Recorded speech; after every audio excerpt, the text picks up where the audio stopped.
समझो बात समझो यार, बात समझो। इस सदी के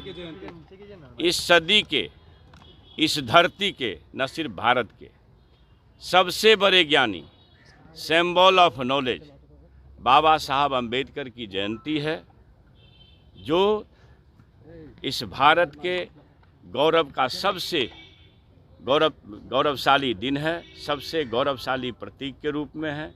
उनके स्तुति का, इबादत का यह दिन है। आज उनके सिवा कोई दूसरी चर्चा करना बेईमानी है। और मैंने ये कहा कि सिंबल ऑफ नॉलेज मैंने नहीं कहा, हमने नहीं बनाया, दुनिया ने बनाया।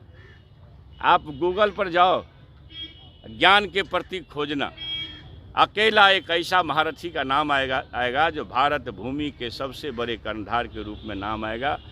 ज्ञान की भूमि भारत और उसका स्रोत बिहार है। और उस देश में बाबा साहब अम्बेडकर जैसे महारथी पैदा हुए, जिन्होंने सबसे नीचे तबके से लेकर के ऊंचे तबके के लोगों का सम्मान किया, A to Z का ख्याल किया और एक बेहतरीन दस्तावेज भारत को सपुर्द किया संविधान के रूप में। उस संविधान पर अगर कोई आँच आता हो फिरका परस्ती ताकतों द्वारा, संघी नफरतवादी ताकतों द्वारा, उससे लोहा लेना है। यही आज का संदेश। नियमावली में बदलाव होगा सर। आप एक चीज बताइए, गुणवत्तापूर्ण शिक्षा देना इस सरकार का संकल्प है। माननीय बिहार के शिल्पकार मुख्यमंत्री नीतीश बाबू, उप मुख्यमंत्री तेजस्वी प्रसाद यादव जी का ये संकल्प है कि ज्ञान की भूमि बिहार के विरासत को वापस करना है।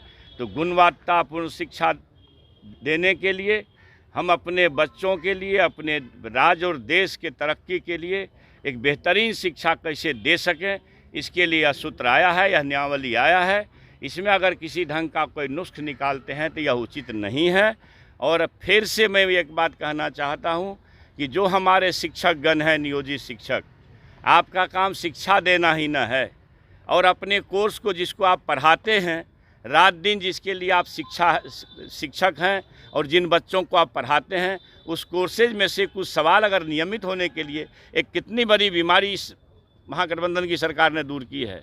आप नियोजित थे, आप राजकर्मी के दर्जा में जाएंगे, आपको सारी सुविधाएं मिलेगी और अच्छा वेतनमान होगा। तो इस परिस्थिति में और कोई यह कह दे, आज किसी नेता का बयान सुन रहे थे कि एक IAS IPS होता है फिर से परीक्षा दे के पास कर सकता है क्या?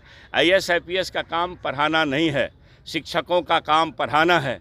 जिस कोर्स को आप पढ़ाते हैं उसी कोर्स में से अगर कुछ सवाल आपके सामने रखे जाएंगे नियमित होने के लिए, इसके लिए चिंता नहीं करनी चाहिए, इसके लिए घबराना भी नहीं चाहिए। बिहार वासियों को 10 लाख बच्चों को, बेरोजगारों को नौकरी देनी है, उसका ये आयाम है कि लगभग 2.5 लाख से ऊपर ये नियुक्ति 4-5 महीने के अंदर आपके सामने नजर आएगी।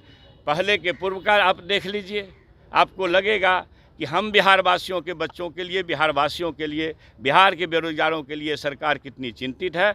और उसी चिंता को ख्याल में रख करके, फिर माता पिता का ध्यान रख करके, यह ज्ञान की भूमि अगर भारत है तो उसका जद है, उस जड़ में है बिहार। मगध में आप खड़े हैं, यही ज्ञान की भूमि है। यही